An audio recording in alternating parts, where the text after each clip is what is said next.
Welcome. On this beautiful spring day, we're going to go over some of the features and the operation of the Fuji GW690III rangefinder medium format camera.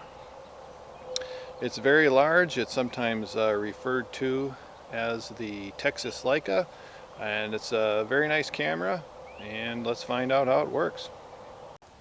So let's talk about some of the basic features of this Fuji GW690III camera.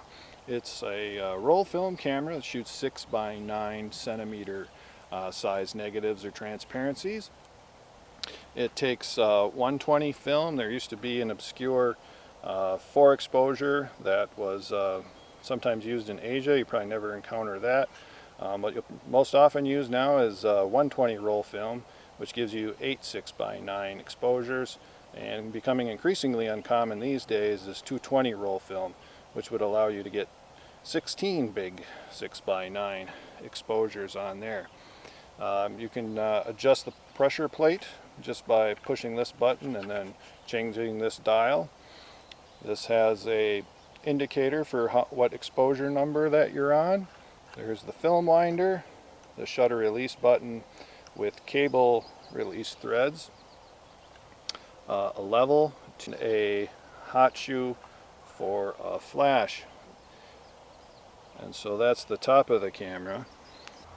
Okay, now moving to the front of the camera, we have another shutter release button and a locking switch there to prevent you from accidentally taking exposures. This camera is equipped with a 90mm lens. They also came in a 65mm if I'm not mistaken. The focus ring is right here. It's nice and smooth. Has their distance scale and the depth of field scale. You adjust the aperture with this ring, and this other ring adjusts your shutter speed. And over here we have a button, or not a button, but a hookup for your PC terminal for flash. And then you've got your viewfinder and your rangefinder. So it's a very simple camera and simple functions. So let's take a quick picture and see how that works. Show you quickly the changing in aperture or the diaphragm of the lens. Using the shutter, pretty straightforward. Switch our different speeds, just like any other camera.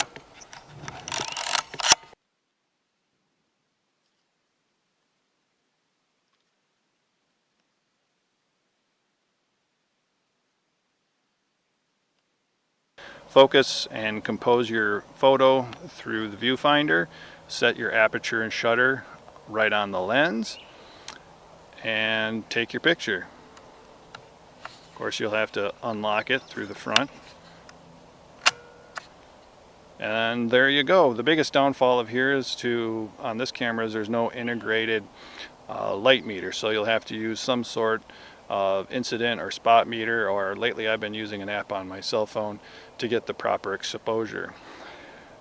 Once your photo is taken, you wind it, and it's about 1.5 winds under normal circumstances, but since this is the last frame on the roll, I'll wind it all the way until get no resistance and you can't hear the film moving through.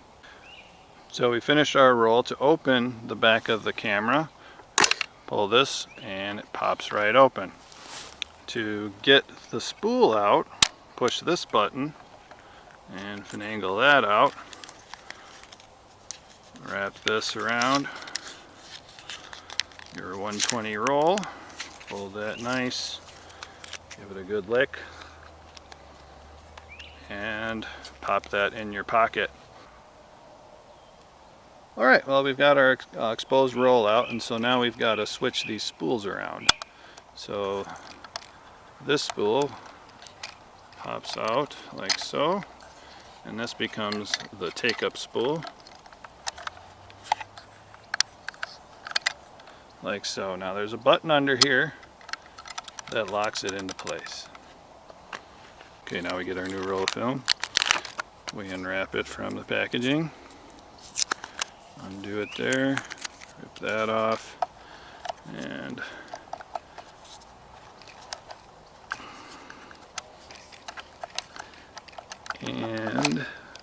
weasel it in there. Again, there's another button on the bottom here that allows you push and allows that to snap in place. Now we move to our take-up spool. Slide it in there. I have big fingers, so everything is a challenge for me. And then we wind it forward until this arrow meets up with this little arrow right here. So the loading on here is very easy. Now just close the back, flip our little switch on the side, and we're almost ready to go. We've got our new roll of film in, and we're ready to get it set to the first frame. So we're set on S way down in that finder here, and now simply wind the film till you get to number 1, and then it'll stop. And then to take a picture, do that, and let's see, there's a full wind and another almost full wind, and we're at number 2. So if you have a chance and want to pick one of these up and give it a try, I definitely would. I think they're pretty much worth the money. A lot of plastic involved in this camera, but it seems to still be made out of good plastic and pretty well made. And there's not a whole other lot of other cameras that fill the function that this one does. So thanks for watching, and subscribe please.